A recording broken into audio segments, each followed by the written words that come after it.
For those of you who are new and haven't seen me before, my name is Henrik Selin. I'm a professor in the IO department here at BU. And it's my privilege to be the moderator for the fourth panel of the day, which focuses on climate change and food, which is, of course, an enormous topic. So we're going to get presentations from two very interesting people who will address relationships between climate change mitigation and adaptation and food production, food consumption from various perspectives. The first presenter is Bjorn-Ola Linner.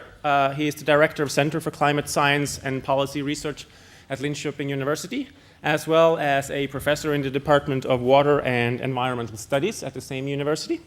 I don't know if any of you a couple of weeks ago saw an op-ed in the New York Times where a professor from Columbia University was calling for revising the way US universities work, and we're calling for more interdisciplinary research, which I'm a big fan of. And one of the topics that he identified as very suitable for more interdisciplinary research was water.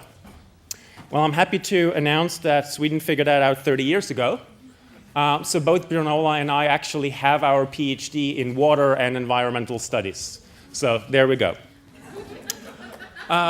Bjorn-Ola's research, as of late, he's a trained environmental historian, but is focused more on international policy, climate change mitigation, but with linkages to food and food security issue. Our other speaker, MacDonald, wears many hats. She's an animal rights advocate. She's a writer, environmentalist, women's rights activist, and an international public policy analyst. I'm not sure how you managed to do all of those things, but I'm sure it's a hectic life. She's worked as a consultant for many organizations, UN agencies, as well, like UNICEF, for the Ford Foundation, various environmental NGOs like the Sierra Club, Friends of the Earth, and so forth. But perhaps more importantly, she's the founder and the executive director of Brighter Green, which is a nonprofit organization that tries to encourage dialogue on issues as they relate to the environment, animal rights, sustainable development, climate change, and food. So I'm sure we'll have a great panel, and I'm now going to hand it over to our first speaker, Bjorn-Ola.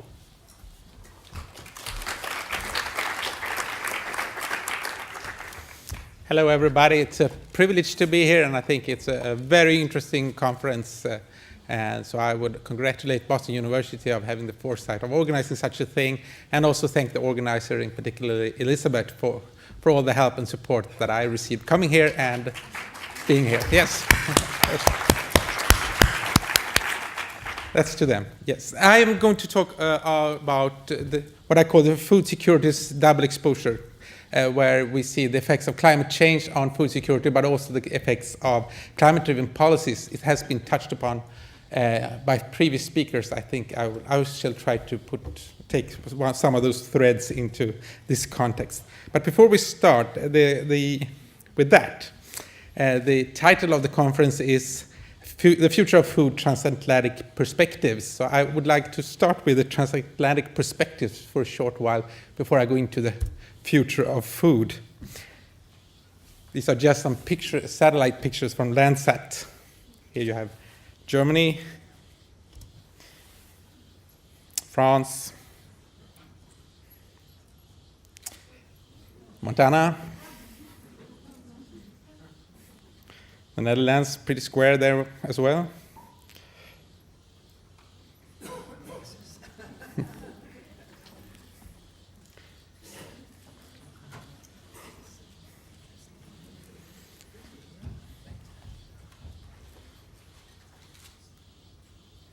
Well, it's almost back to Sweden with Denmark. So that was the transatlantic perspectives.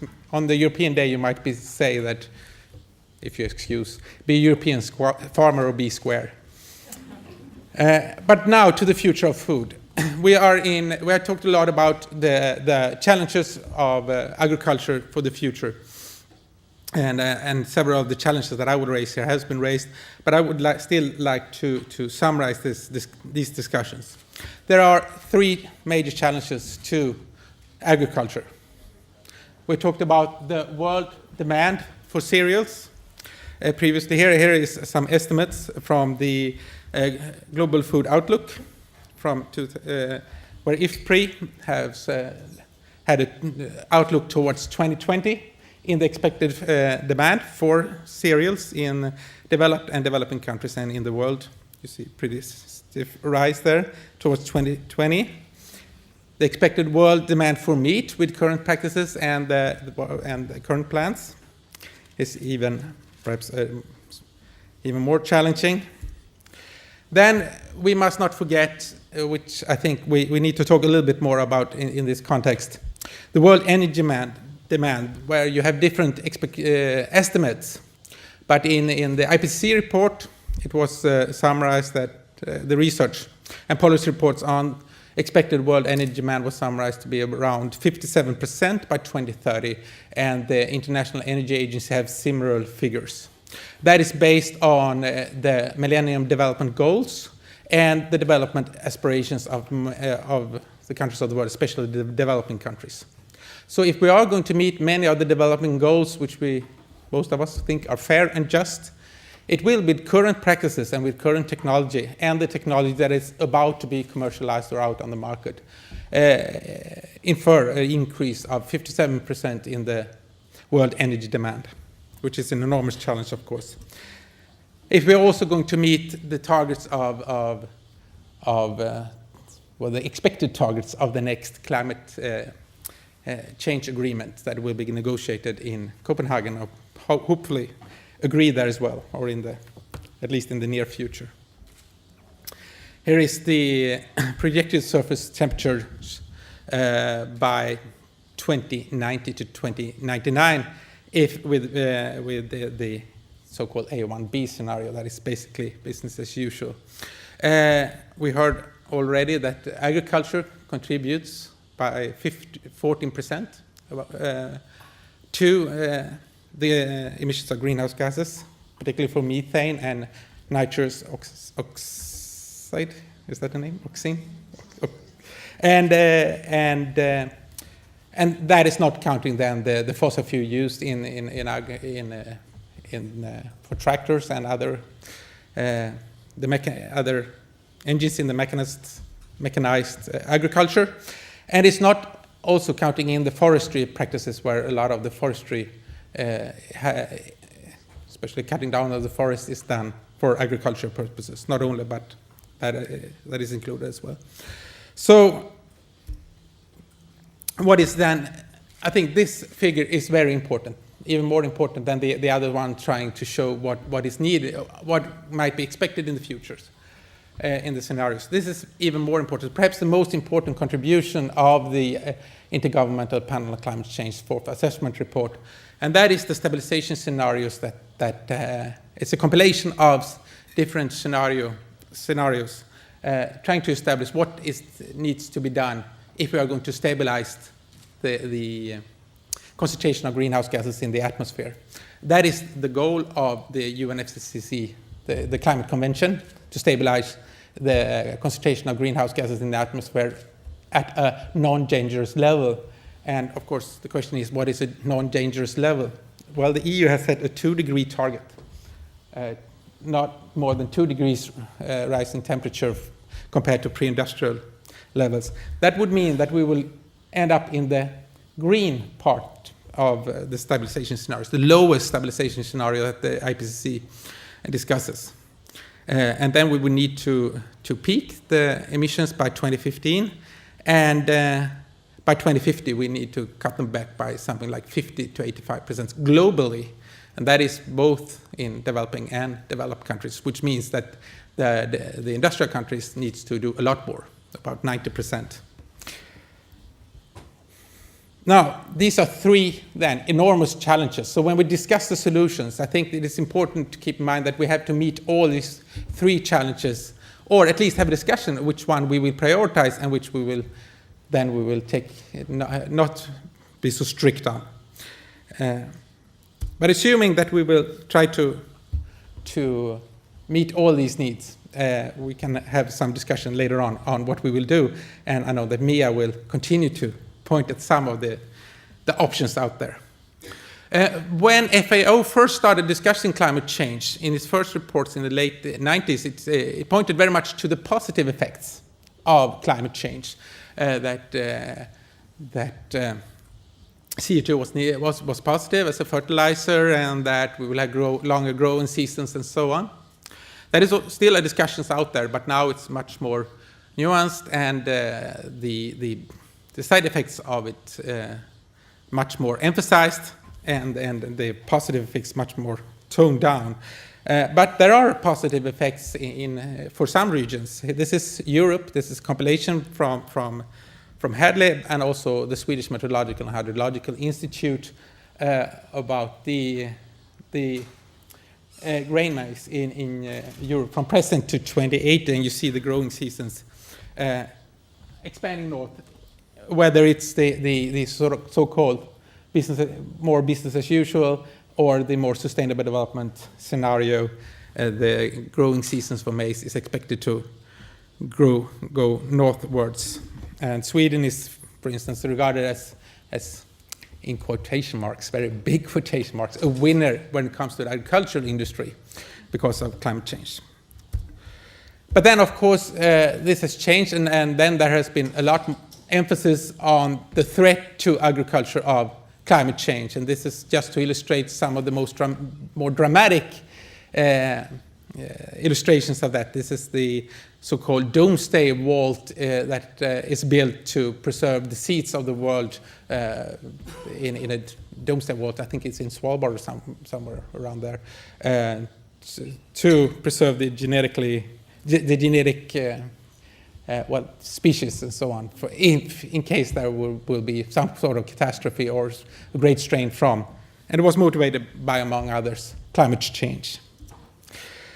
And this is perhaps a picture that illustrates rather the pros and cons of the winners and losers if we're only talking about agricultural productivity with current practices, which are expected which regions are expected to gain a bit, and which regions are expected to suffer. And of course, as usual, it's the poor countries that will suffer, but not only that. You can see the US and Australia here, for instance. This is from Grida in Norway.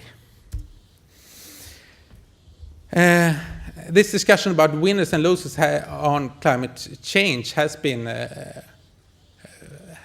grown has gaining momentum, I think, in international negotiations as well. I don't agree with the speaker who said this is not that the agricultural issues are not addressed in the climate negotiations. They are very much, especially in the corridors and in the pre-negotiations.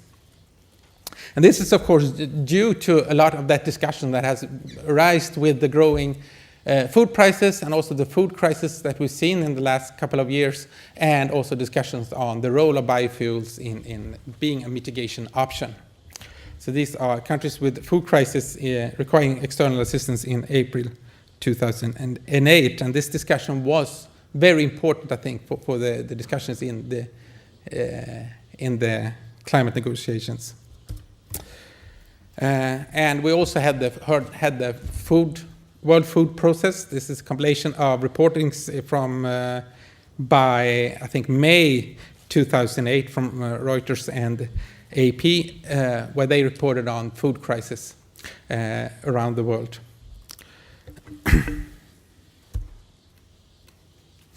And this led to, as you know, and we already touched upon that in the discussions here, a rather polarized debate on the use of biofuels as a mitigation option.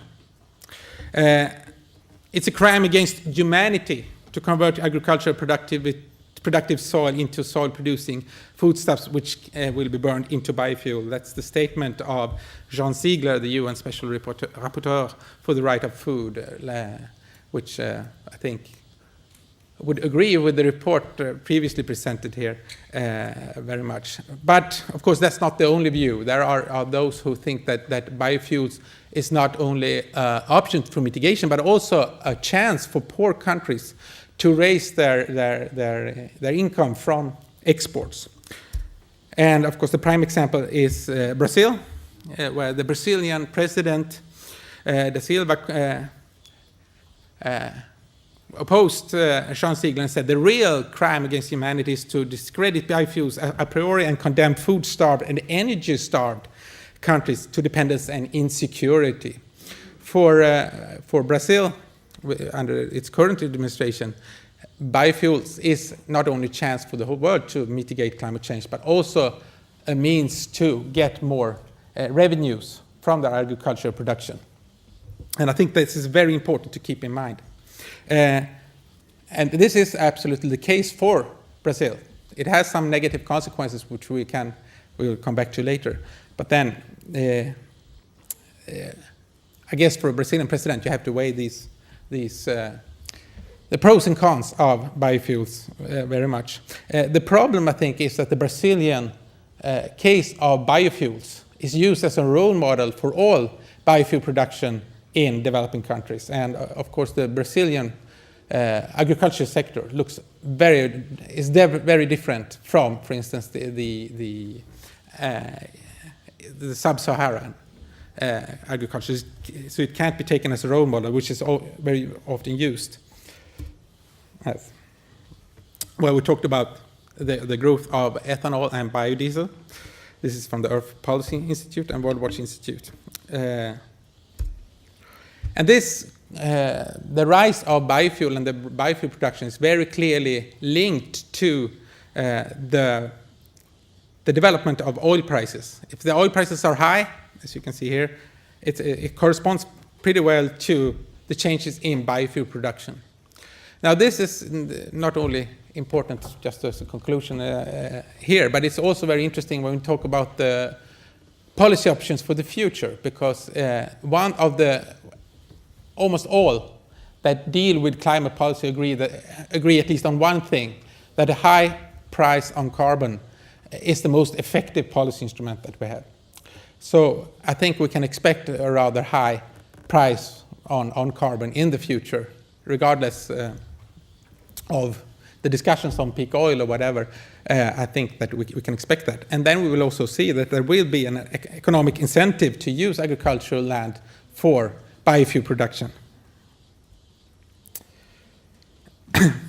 These are some projections from EU in the increase of biofuel by 2016.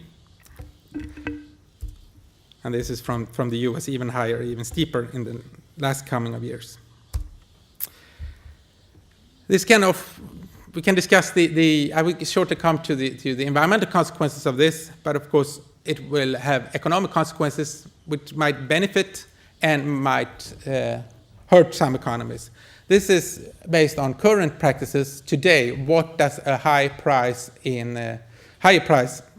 or a price increase mean for the trade balances of different parts of the world, according to IMF and the World Bank? And here you can also see the current winners and losers of a higher price on food, with Africa, of course, coming up short. Brazil is the main exporter of especially on ethanol currently. And when we talk about the efficiency issue, which some of the previous speaker raised, that we can't only be efficient, I would agree that we need to treat the Earth's resources with love and empathy. But when we consider the enormous challenge of raising the energy production, meeting the food challenge, and meeting the mitigation targets that we need to set, we need to be efficient as well. I don't think we can settle these resource shortages. We have a resource-constrained world, and then we also need to be efficient as well as loving. I think that's the simple options that we have. It might be a rather boring, or perhaps not so, or a sad conclusion, but I think that's the way it is, especially if we are going to be 9 billion around 2050, which we are expected to be perhaps a little bit less than that. So, in Europe, it's often argued that we need free trade for biofuels, even though the European Union has protected its own biofuel production quite a bit with taxes, and Sweden, for instance, has supported that. I think we can expect that those trade barriers will be lowered or extinct by when we finish the Doha round, the World Trade Organization's Doha round. And Brazil is pushing very hard for that, of course. And that will have effects. The trade of biofuels will have environmental effects. It's often by some in the debate who argue against biofuels said that that leads to the cutting down of rainforests in Brazil. Now, it doesn't do it directly, but I think the argument is right that it does it indirectly. That is, when increased production of ethanol in the US leads to decreased exports, and also higher demand of, for instance, sugar canes and so on, will push some of the agricultural practices, for instance, soybeans, into rainforest lands in Brazil. This is just an illustration also from Lancet about the deforestation consequences, not only of biofuels, but and that debate, because this has been going on for quite a while. So I think that also needs to be in debate. This is going on regardless of what of the current demand for biofuel. This is from 1975 in Rondônia in Brazil, and here we have the situation in September 2001.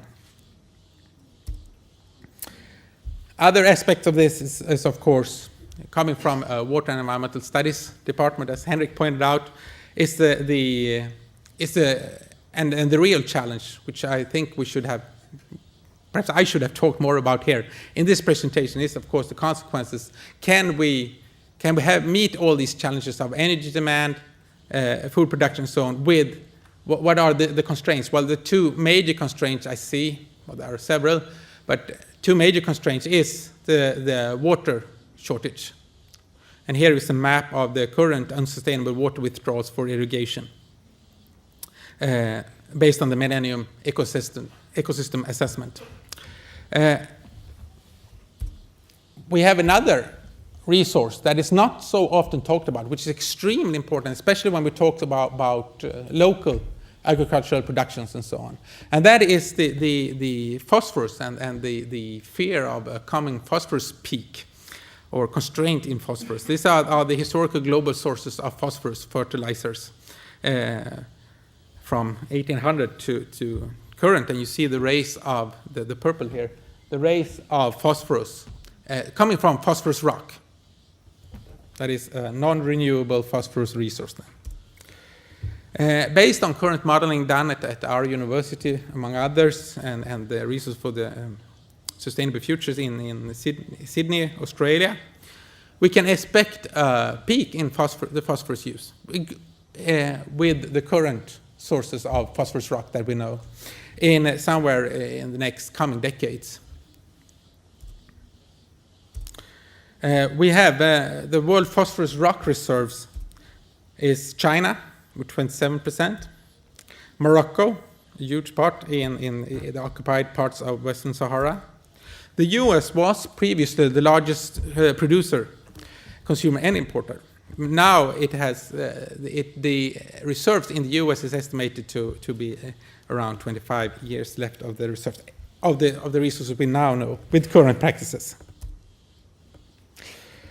And I think it's very important to also keep these other resource constraints. When we talk about climate change and agriculture, we also need to bring in the other natural resources that are constrained, especially when we see agricultural production as a source of meeting mitigation requirements. So the question is there a choice? Do we have to choose between global food security or swift stabilization of climate change?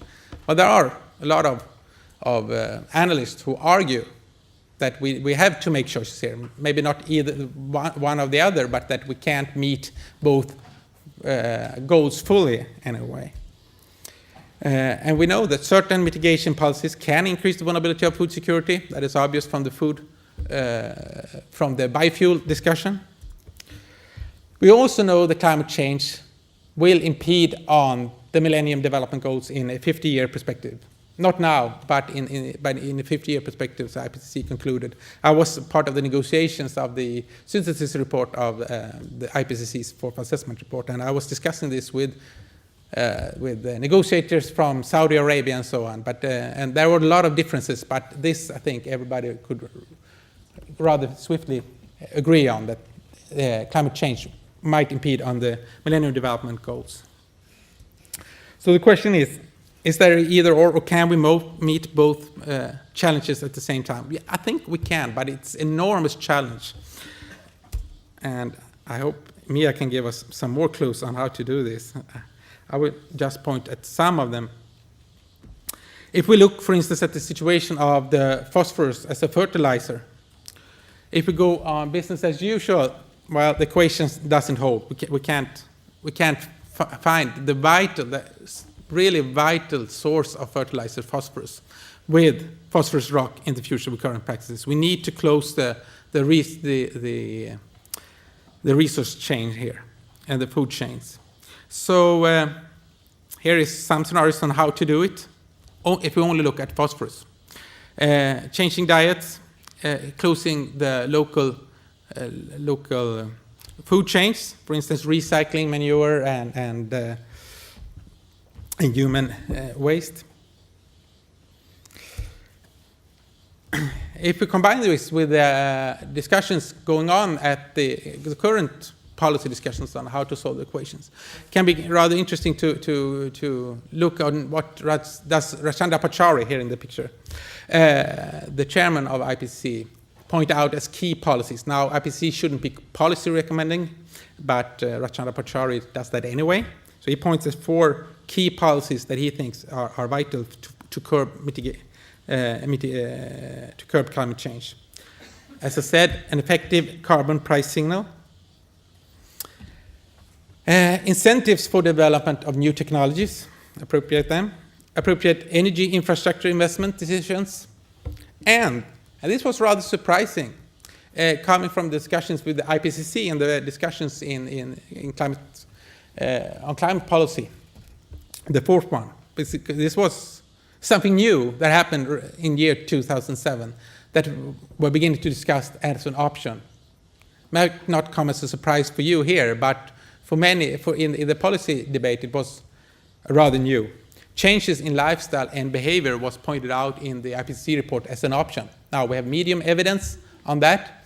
That means that it's but high agreement, but medium evidence. That is not so much research on this that IPCC authors could conclude that it really would contribute, but it was very likely. And that is something that is pointed out more and more and has grown in importance when we talk about options to mitigate climate change. I would like to add to this also that we need to close the resource flows. That is extremely important. That is not the same as saying that all we need is small-scale farming.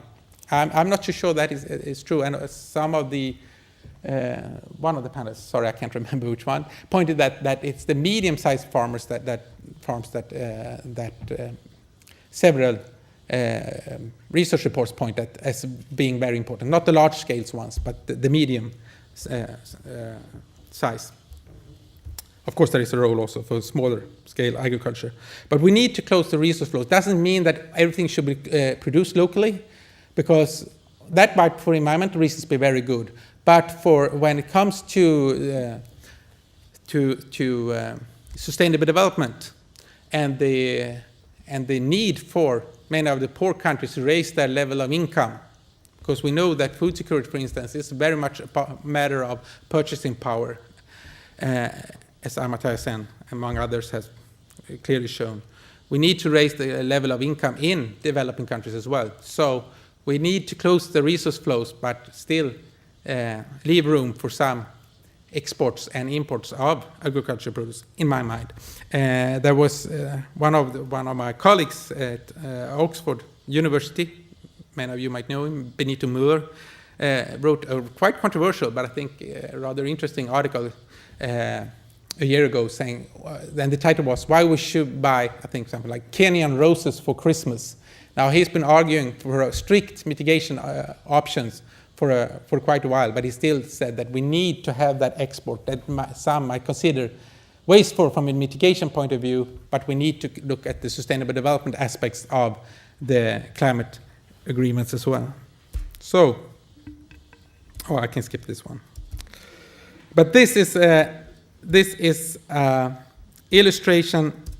Maybe Mia will talk a little bit more about this. Coming from from the region where I am, on the industrial ecosystem of Norrköping, which is this city where the center where I'm at is located, where residues from one production area, one production sector, the agriculture or the forestry, is used as a resource for another one and so on in an industrial ecosystem.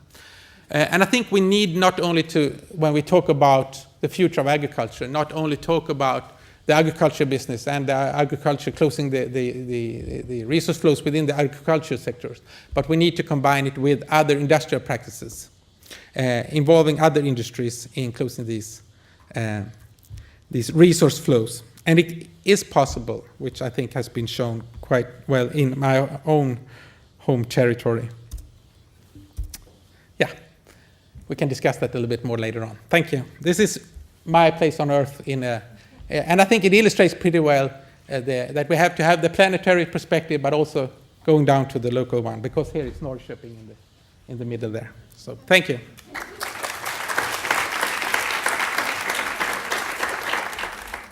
Okay, thank you so much, all of you, for being here today. I also want to thank the Institute for Human Sciences, Boston University, the European Union, especially Elizabeth, our fearless conference organizer, who's put together a very, very interesting program.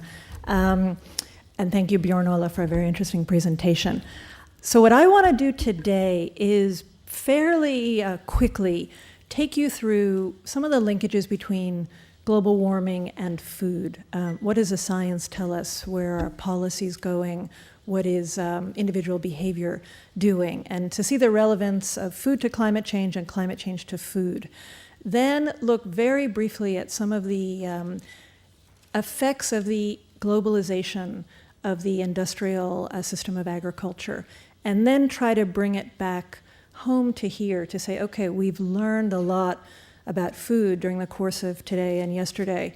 What does that mean for how we should be eating? What does it mean for the kinds of choices, the kind of weights we should give to decisions about food for ourselves and in also a broader policy context? And then leave us some time for discussion. Okay. So when we usually hear about addressing climate change, these are some of the most common recommendations that we hear from municipalities, from environmental groups, from our neighbor, from the media to some degree. All good things to do. Save energy, lower heat, air conditioning, use power strips, change one's light bulbs, buy energy efficient appliances, use green energy if people have access to wind energy, sometimes geothermal, solar. Drive less, take public transit, which I'm sure most of you do in the Boston area, as we do in New York as well. Plant a tree. All very good things to do, but I sometimes wonder, well, where's the food? And we'll talk a bit more about why food is important in climate change. But for most of us, when we hear about climate change, there's not a lot about food, at least not yet, or except if we're at a venue like this. So we might hear an occasional mention of eat local to reduce the use of fossil fuels in producing food, eat organic to avoid chemical-based fertilizers and pesticides and the emissions they create. But not a whole lot about food and climate change. Policy, very little on food and agriculture and national plans for global warming. Certainly in the US, we hear very little about that. We mostly hear about fossil fuels. We hear a bit about businesses. We hear about transit. I know there's more of that debate and discussion in the European Union, and that it's getting more into the halls of policymaking power. Now, Bjorn-Ola, you just said that your understanding is that there is much more discussion of agriculture in the climate change negotiations. What I have heard about that is there really is not very much. It might be in the hallways, it might be a little bit at side events, but in terms of really making the food system part and parcel of a global response to climate change, my information is that there's not that much of that, actually. But we might discuss that in the discussion period. Even in the media, and many of us get our information from many different kinds of media. There's a study done at Johns Hopkins University that found that in terms of reporting on climate change, only 2.4% of newspaper articles even mentioned food or discussed its effect on climate change and climate change's effect on food in a small way. Only 0.5% of those articles had a substantial mention. So we're not really getting this dialogue in the media that most of us are consuming.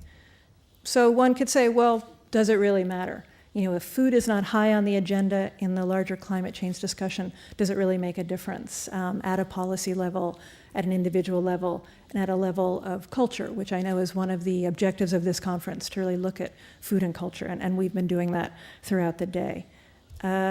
My response is, and the science indicates that, yes, food actually matters quite a lot.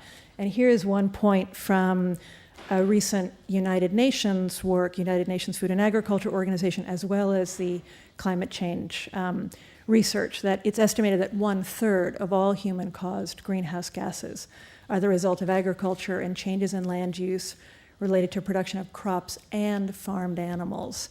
And a lot of those crops are going to feed farmed animals that we've heard about today, and we'll talk a bit more about later on. On the left is a photograph of deforestation in the Brazilian Amazon.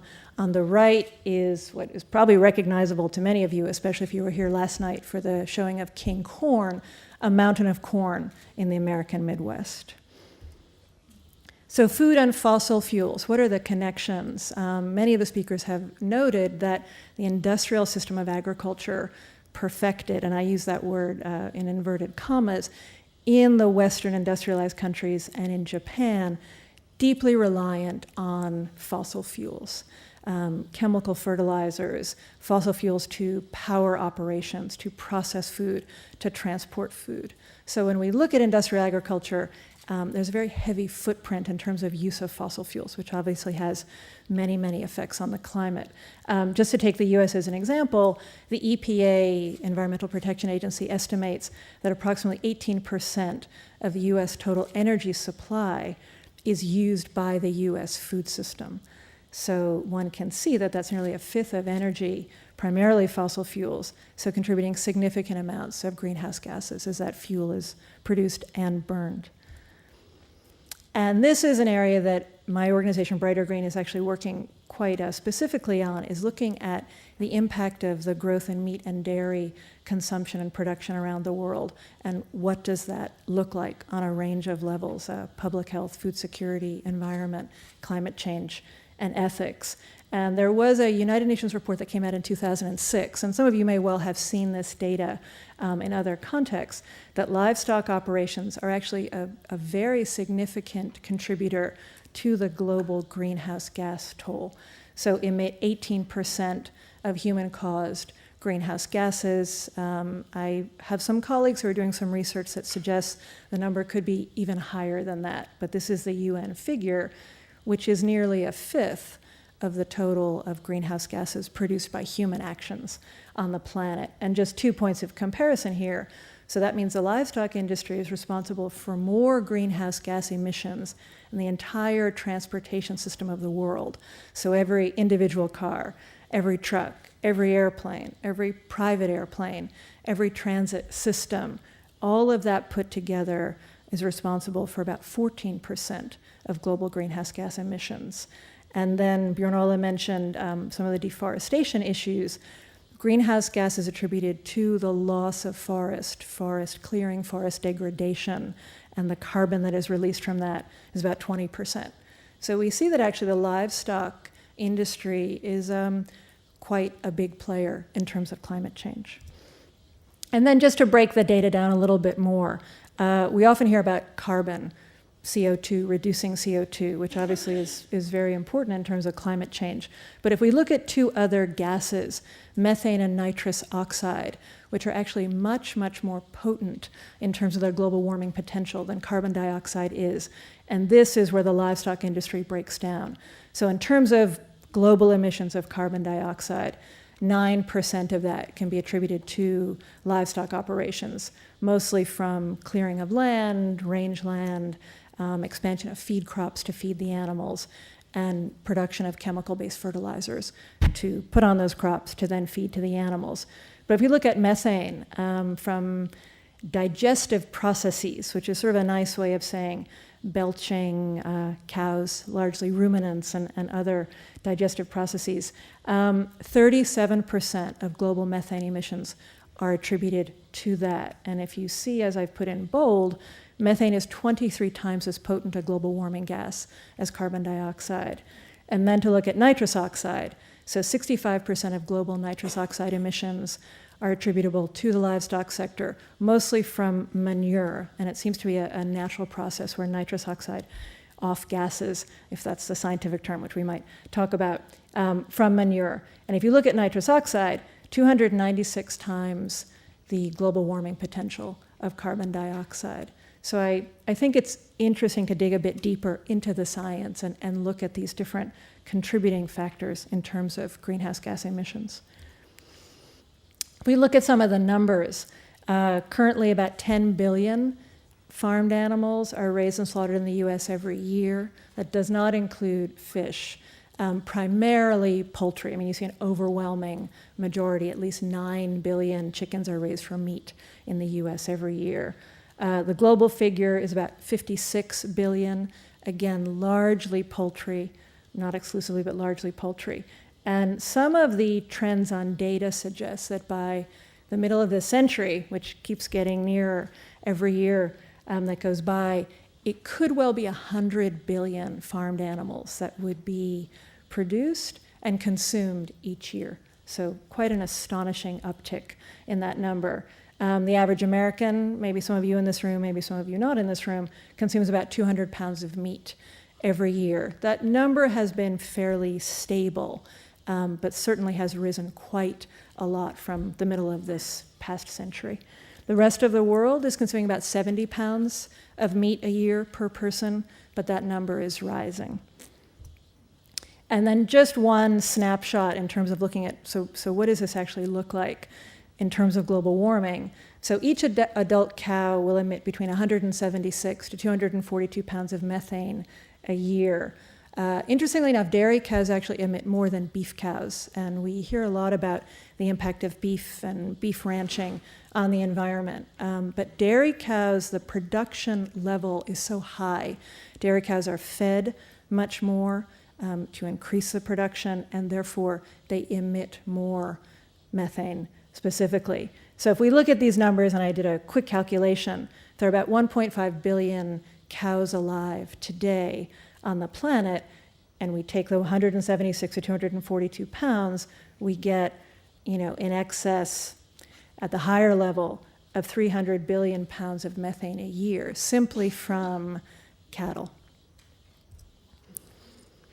Okay, and then a little bit on the globalization of this process. The Western diet, methods of production, the industrial agriculture system has become a part and parcel of the process of globalization.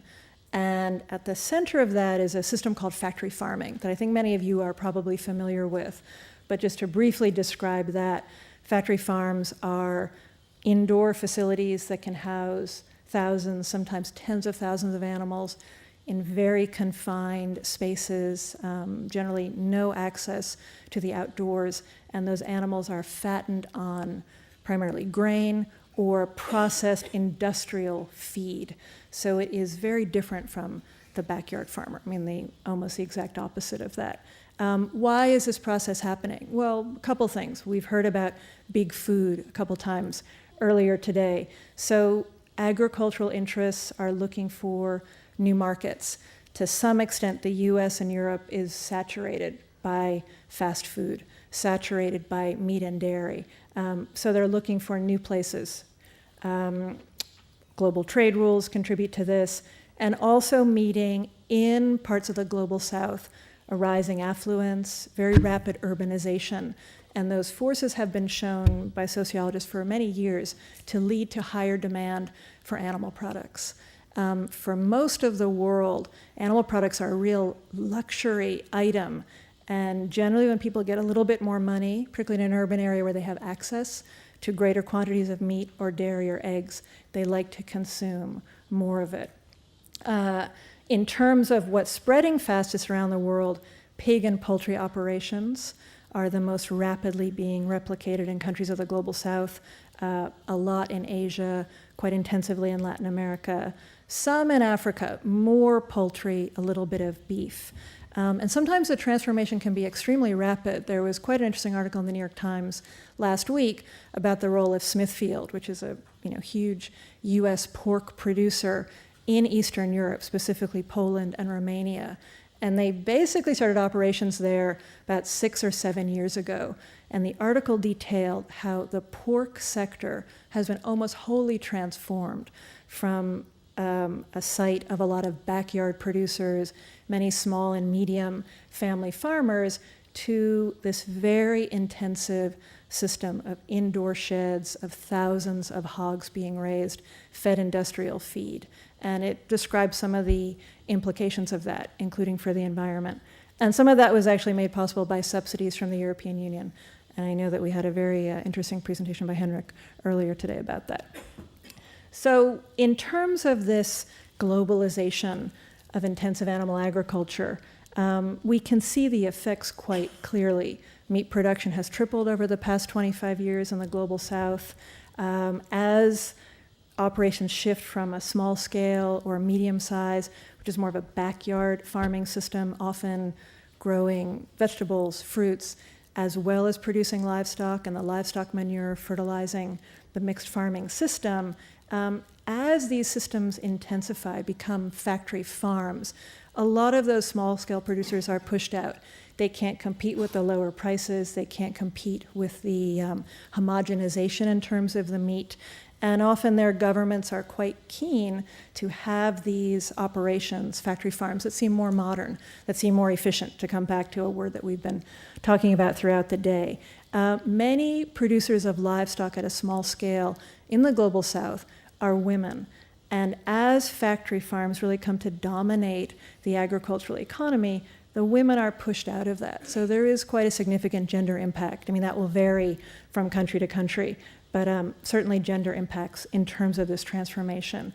And we talked a bit earlier about food cultures. Can be quite a rapid transformation of indigenous food cultures and cuisine, marginalized or almost wholly lost. We've seen some of this in the Philippines, other parts of Asia, where fast food, where highly processed food becomes extremely common extremely quickly, especially in urban areas. And a lot of traditional foods that may have been better adapted to the environment, better adapted to people's lifestyles and livelihoods, are pushed to the edge. And this is actually a picture from Kenya of ugali and cabbage, which are both indigenous crops and indigenous food. So I want to look just for a few minutes at a few of these, a few country examples. And I've put the question mark, is this a fast food nation? And to look at some of the realities on the ground. So we look at China.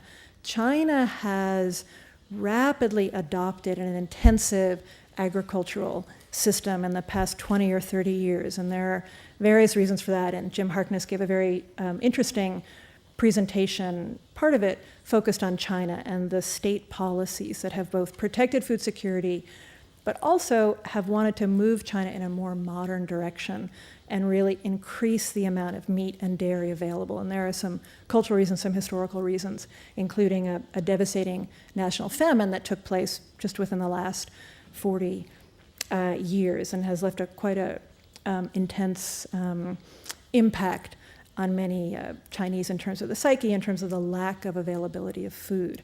So if we look at China now, 1,200 KFCs, which I guess used to be known as Kentucky Fried Chicken, nearly 1,000 McDonald's. McDonald's was a key sponsor of the Beijing Olympics and had massive advertising throughout China. Smithfield, which I mentioned before, Tyson, which is a leading American poultry producer, are very active in China. They have joint ventures. They've invested with Chinese partners, are setting up facilities that can produce as many as 1 million chickens a week in the case of Tyson. But some of the strains are beginning to show. The manure from factory farms is becoming a growing water pollution problem in China. There's some Chinese academics who estimate that it may well be the largest source of water pollution in parts of China. Land and grain strains are also beginning to show. Jim mentioned that China has been actually quite remarkably self-sufficient in terms of food for many years. Many analysts think that that actually will change as demand for meat and dairy grows, that China will not have enough grain that it can produce internally. China also has had, as most of you know, massive ecological problems due to its rapid industrialization. So much land has been consumed by factories, by other industrial processes. So in terms of China's ability to really feed a growing population and to eat much higher on the food chain, it seems unlikely that that can be done within China's borders. And I believe someone earlier mentioned China and other countries looking for land in Africa, in Asia, even in parts of Latin America. And that has become quite a controversial issue in certainly African countries. The rapid change in diet in much of China is also showing in terms of public health. Obesity has risen to levels that have never been seen before in China, as has diabetes. And it is the case that chronic diseases, which researchers tie to diet, now kill more Chinese than any other cause. India. Many of you think of India probably as a vegetarian nation and probably eat a fair amount of Indian food and note the quite remarkable array of vegetable dishes. India also is undergoing a rapid transformation in terms of its food culture and agricultural economy. It is among the top 5 producers of meat chickens in the world now, producing 2 billion or more a year for consumption within India, also for export primarily to the Middle East and some of the Gulf states. More Indians now identify themselves as non-vegetarian than vegetarian, particularly in urban areas. And India has 300 million cows, which might not sound like that much, although it is about the population of the United States. But those cows actually are responsible for the largest share of methane from livestock anywhere in the world. India also has, and Bjorn-Ola showed us some of the water scarcity and areas where water is becoming a significant challenge. India certainly has that.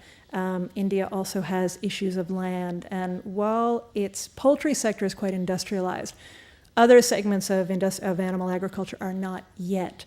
But as that transformation begins to take place, particularly in the dairy sector, demands for grain to feed that growing population of intensively farmed animals will rise. Whether India can produce all of that grain within its own borders is an open question. Unlike in China, there's been actually more active resistance in India to the fast foodization of the society. Many of you will know the name of Vandana Shiva, has spoken out about factory farms and the monoculturization that fast food cuisine represents. There have been protests, there have been more scathing critique of this model taking root. And in terms of consumption, India's consumption of meat and dairy is not on a par with China or the United States, and probably won't get to be that much, but it's also a very large population, over 1 billion. So even small changes in consumption can have enormous impacts. Brazil. Brazil now has more cattle than people. Despite many of the campaigns in the 1980s that some of you may have encountered against rainforest beef, beef is still a key contributor to deforestation in the Amazon. It's since been joined by soy in terms of driving deforestation and devegetation, my slide is rather inelegant, the way it broke up that word, devegetation in the Amazon and also the Brazilian savanna that's called the Cerrado, which is actually a very diverse region and covers a lot of the country. Now that soy, as has been mentioned in other presentations, it's not being made into tofu. It's used for animal feed, and it's used within Brazil and also exported to Europe, to China, to the Middle East. And until recently, until Greenpeace actually launched a campaign, many of the chickens being served in McDonald's restaurants in Europe had been fattened on soy from Brazil. And so Greenpeace had quite an interesting way of framing it to say, should the Amazon be cut down for chicken feed? And McDonald's didn't like that publicity and decided we will no longer get soy from areas in the Amazon that had been recently cleared. In Brazil, the loss and degradation of forest is a major source of greenhouse gas emissions. And I do want to add that Brazil, China, India, along with the US, are all major emitters of greenhouse gases, among the largest in the world. They all have growing populations of livestock, which suggests that there'll be a growing share of emissions from livestock. Okay, in terms of signs of stress, how is this working out around the world? And I can only just briefly give you a snapshot. We can see the reach of meat and dairy. 70% of agricultural land, including for the crops that are fed to livestock. Growing land degradation and processes of desertification. China's facing an expanding desert. Much of East Africa is facing an expanding desert. North Africa, the Sahara, is coming to the south. Parts of Latin America have severe land degradation. So in terms of how there will be enough food to be produced for people and for livestock, there are a growing number of questions about the ecological limits to that.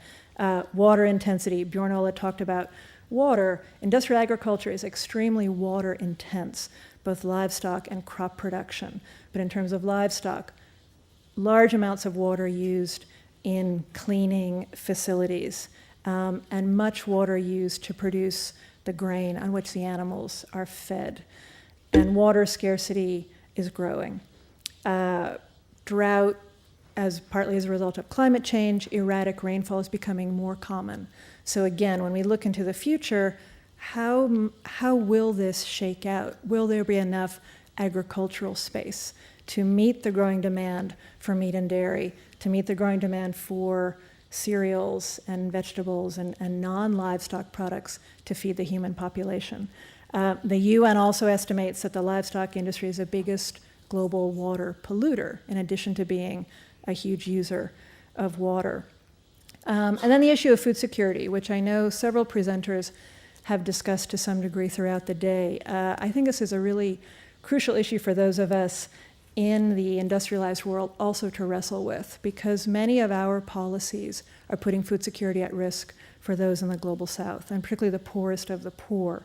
Demand for grain, as well as biofuel, is a factor in rising food prices. And several speakers have talked about this food crisis, which I also think when we use the term crisis, we feel like that's somehow in the past. Most researchers feel that we will be encountering that in future as well. And in this picture, this is actually people in Haiti scrambling over bread. And Haiti was one of the countries where there were food protests because for many reasons. One also being that the national food production system had been more or less decimated by cheap rice being exported from the United States.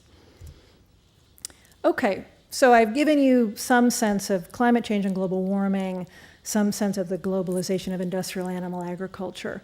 When we look at climate and meals, where does that bring us to? Where does that take us? I want to, of course, agree, organic, local, whole foods are important in terms of eating in a way that is less heavy on the climate, less greenhouse gas intensive. So you see some data here. If everyone converted 10% of their diet to organic, that would be like keeping an additional 6.5 billion pounds of carbon in the soil, like reducing 2 million cars from US roads. So I think that's quite a persuasive point. Organic agriculture obviously has other benefits in terms of less use of pesticides, less pollution, in many cases less water intensity. Food miles is a concept that has been out there in the food dialogue. So one study suggested that in the US, food items are packaged and transported an average of 1,500 miles. So everything you might pick up in a supermarket has on average traveled from here to Chicago, and primarily using fossil fuels, since that's what we primarily use in the United States. Food processing and packaging is another very heavy user of fossil fuels. It's among the top 5 sectors in the United States for energy use, the area of food processing and packaging, and about a quarter of all the energy required for food is used by processing and packaging, so used in those two components. So if we look at, okay, we want to reduce what many people are now calling our food print, the impact of our food choices on the climate, there is a growing sense that while local, organic, whole foods are important, in terms of an industrialized country context, meat and dairy are the real greenhouse gas hotspots. I just have a few data points here, and we can talk about this more in the discussion session. There's another recent study done at Carnegie Mellon trying to delve into the food miles concept, which is used as an important rationale for trying to eat much more local food. And this researcher, Christopher Weber, found that transportation from the producer to the market, so where you would buy that food, is really a drop in the carbon bucket. Only 4% of all the greenhouse gases that stem from food production. All of transport, if you add feed, producing that feed, delivering the feed, getting the fertilizer to where it needs to be, using pesticides, transporting those pesticides, that would come up to about 11%. So still about 1/10, we could say, is due to transport or food miles writ large. This researcher also looked at, so if an average eater in the US or Europe, so an average omnivore, ate everything locally, which those of us who live in the Northeast and other climates with a very, fairly long winter will know be quite a challenge actually, or you would have to really pretty significantly shift your diet during the cold months. He translated that into about 1,000 miles of driving a year. You would be reducing the greenhouse gas emissions equivalent to 1,000 miles of driving a year. So between here and, someplace in Maine, I guess. Now, he also saw that if the average eater in the industrialized world was a vegetarian for just one day a week, so one day out of 7, the greenhouse gases avoided in that action were more than eating locally every single item of food for a year.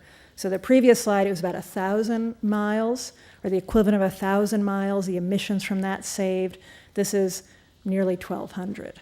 So I think that's quite an interesting comparison, actually, in terms of putting eating local in the context of eating much higher on the food chain in terms of meat and dairy consumption.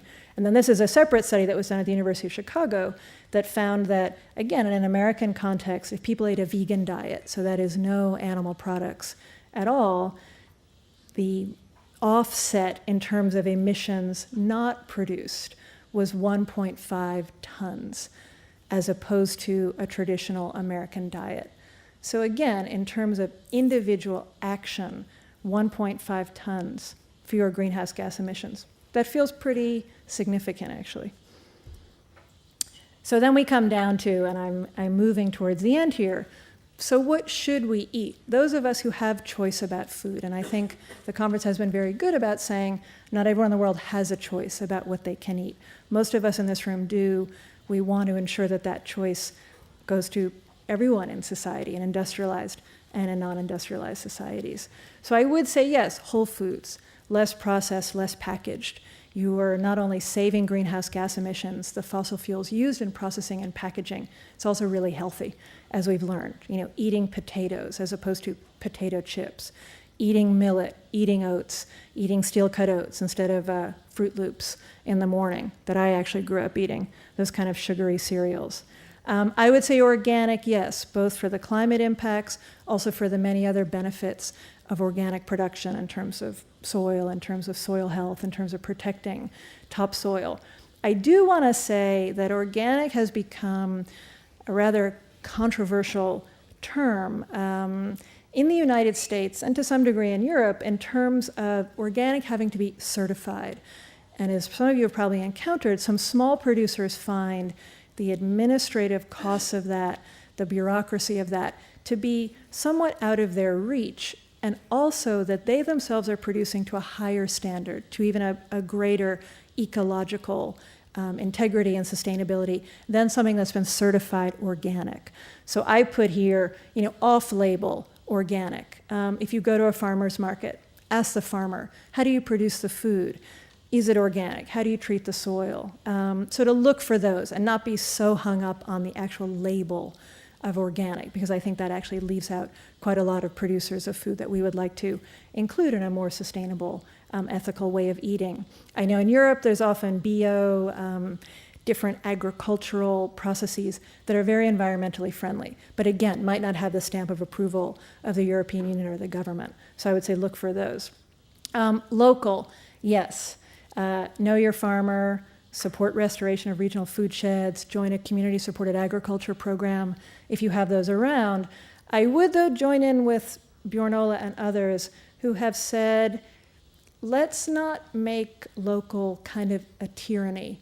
I come from a background of doing a lot of international development policy work, and I do think there is a role for poor countries to export food, to have us as buyers of food, and I think we don't want to have big food and big ag, but I also think there's a question of, should we be growing rice in the California desert, implying all of the resources that requires, and in a very fossil fuel intensive economy? Or does it make sense to have some rice from Bangladesh that might be grown in a more sustainable way in a climate that's more adapted to rice? So I think we have to keep that in mind, actually. If we eat locally, think globally, and at times also eat globally. I would say vegetarian, vegan, or largely so. I think the science really indicates that that's a very important thing for us to consider in terms of individual actions to play our part in trying to slow the growth of greenhouse gas emissions and to try to slow the changes that global warming is bringing. I would say, actually, there is a very quiet still, but almost emerging consensus around this issue. I see this more in environmental literature, in literature about food, even in discussions about food and climate. So I'm encouraged by that. I would also ask people to explore, renew plant-based food cultures. When we think about culture, most national cuisines, indigenous cuisines, have not put meat and dairy at the center of the plate. It just hasn't been possible. Meat has been a sign of affluence, of luxury. And even, in Italian and Chinese, if you really look at that, it's only in the last 30 or 40 years that we have become so wedded to meat and to a less extent dairy at the center of the plate.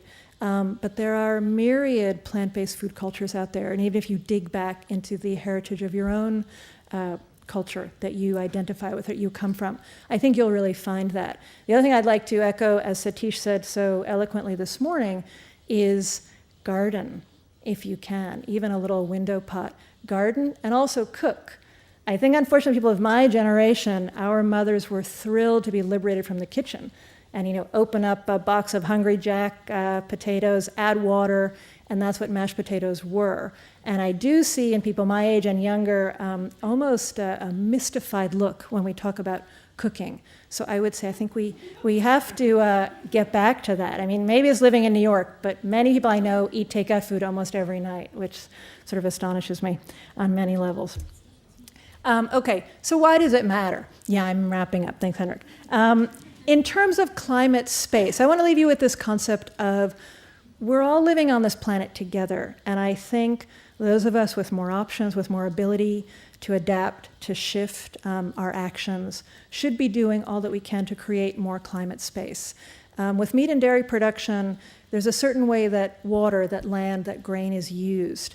And that means that those resources are not available for other aspects of development. Bjorn-Ola mentioned the Millennium Development Goals. We need to meet those. Most countries in Africa are not on track to meet any of them. And we need some climate space to allow some development to take place. Also, who gets to eat high on the hog? We've been doing that in industrial societies for about 50, 60 years. My reading of the science is that's not going to be possible for the rest of the world. The party is over in terms of intensive consumption and having everything we want at any time of the day or night, including in the area of food. So I think, again, we have to think globally about that we need to reduce some of what we're doing here and support people in other countries who are really trying to develop more humane, sustainable food systems. Equity, sustainability, Bjorn-Ola talked a bit about the areas that will be hardest hit by climate change, and you know, our actions fuel climate change, are those with the least means to adapt, the poorest areas. I'm doing some work with some Maasai communities in East Africa, and it's really dire, the drought situation there, and there are very few alternatives, at least right now, in terms of livelihoods for them. I do think the example we set is important, being in the US and Europe. Many people will say, like, well, why should I change my light bulb? Why should I eat a hamburger if people in China are going to use resources as intensively as they can? I'm not sure that everyone in China actually wants to go down that path. I also think it is important that it is our lifestyle that has been globalized and that is causing a lot of problems around the world. So I do think that there is an ethical issue there.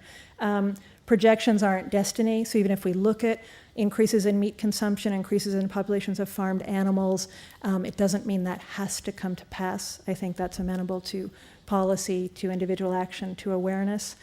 And then I would leave you with eat, yes, and eat bountifully, but also talk about food. I think many people who are interested in food, in the food movement, food sustainability, need to talk about that more with elected officials. We need to make this a mainstream political issue, and I believe a mainstream issue in terms of climate change and climate policy. I'm just going to leave you with two quotes. This is from the Stockholm World Water Institute in 2004. It's going to be almost impossible to feed future generations the kind of diet we have now in Western Europe and North America. So my sense is we need to begin adapting as soon as we can. And then Bjorn-Ola also had a picture of Dr. Pachauri. I have more of a close-up here of the head of the Intergovernmental Panel on Climate Change, which is the main body assessing the science of climate change in the world. And he has said, please eat less meat. Meat is a very carbon-intensive commodity. And finally, in terms of resources, if you'd like to know more about these issues of food and global warming, on the Brighter Green website, resources on the globalization of intensive animal agriculture. We've completed a study of China. There are a few papers out there that Food First did a short version of the Brighter Green China paper. Take a Bite Out of Climate Change is a great portal on food and global warming run by Anna Lappé, whose name may well be known to some of you. The Cool Foods campaign, and there's also a Cool Foods pledge, which comes from the Center for Food Safety. I don't see Andrew Kimbrell, but I know he was here earlier. And Sustainable Table, which is actually based in New York, but a national organization, has some very useful resources. So I appreciate your time, and thank you very much. Well, actually, we can escape that.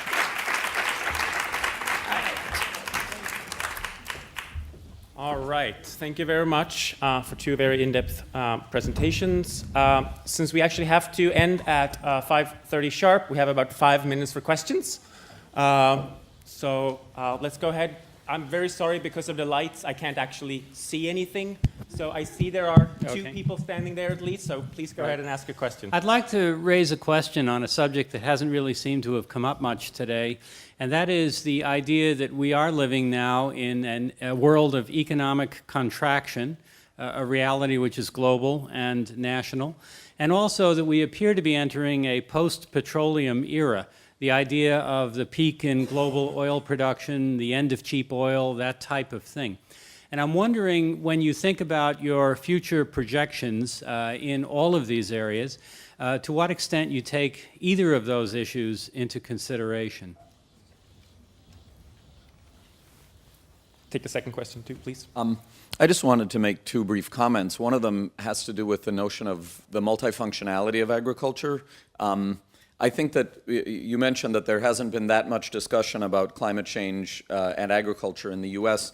In fact, Monsanto and the pork producers are way out ahead of everyone on this, and they have a solution for climate change, and it's putting methane digesters on lagoon pools, and it's Roundup-ready, herbicide-intensive cropping because it's no-till, which of course emits less carbon into the atmosphere. I'm afraid that there is a certain carbon myopia in certain parts of the climate community, including some large green groups, that say, forget about water quality, forget about socioeconomic circumstances, forget about animal welfare, let's focus just on the greenhouse gases. And I think we really need to think about the notion of multifunctionality that Benny talked about when we consider climate solutions in agriculture. And the other thing I just quickly want to say is about fair trade, which I know Harriet will talk about in the next panel, but I would really beg to differ with you both on this issue of buying our rice from Bangladesh or our roses from Kenya, because there is not a developing country on earth that has prospered based on an economic development strategy focused on exporting food rather than first feeding their own people. And countries that have been successful have done so explicitly by subsidizing domestic food production as the basis and then thinking about what they could export, especially manufacturers. So I think there's a danger in our wanting to, make sure that countries have those opportunities, that we buy into an ideology that's actually very flawed. Countries should absolutely have the right to decide what they do, but I think that if you're going to support fair trade over long distances, you should make sure that it's trade that's fair, and I look forward to hearing more from the Fair Trade Foundation about that. Thank you. Thank you. Bjorn-Ola, do you want to? Yes, for the first question, yes, absolutely. I think we are heading towards a carbon-constrained world as well, with less use of fossil fuels, especially oil. But not, I think we can't wait for peak oil when oil is running out. We need to do something before that, so we can't wait for that. But absolutely, I think it's going to be more constrained, especially because there is a higher political agreement on a high carbon price. As to the other point, I think you're absolutely right. I think that we need to secure that it is fair trade and that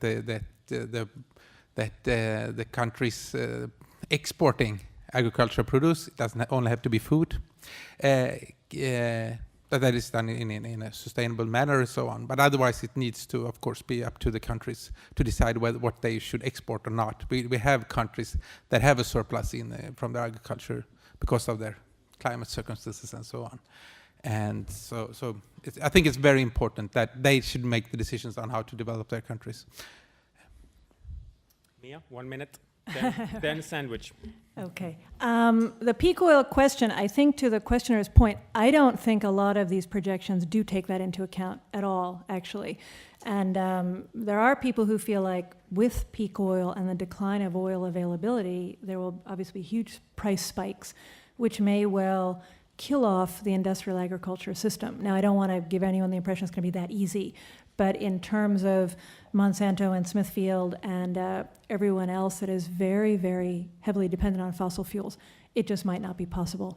Given that, I would say to Jim's point, I would agree with what you said. I think in terms of the example of Bangladesh and the rice, actually, I've been reading that in the ethicist Peter Singer's work, who feels there is a danger in a sole focus on local. But I wouldn't want that to be interpreted as not having developing countries have robust food systems. They absolutely should. And as I said, I do some work in East Africa, and those countries have been decimated by the introduction of cash crops as part of the colonial system, where most people who were feeding themselves and people were not hungry and they didn't consider themselves poor, even if they didn't have consumer goods. That has been almost entirely overturned in a generation or a generation and a half in favor of cash crops like coffee and tea. So I would absolutely agree that we need to have food security or support countries to have food security. But I do question whether we should be growing everything everywhere and turn off some of those opportunities for trade. But I don't think that that's what Jim meant. So, and multifunctionality of agriculture, it's a great big word. I would agree with it. I don't know quite as much as many of you in the room do, but yes, absolutely. Thank you. Let's thank the presenters, and I hope we can continue discussion during the break.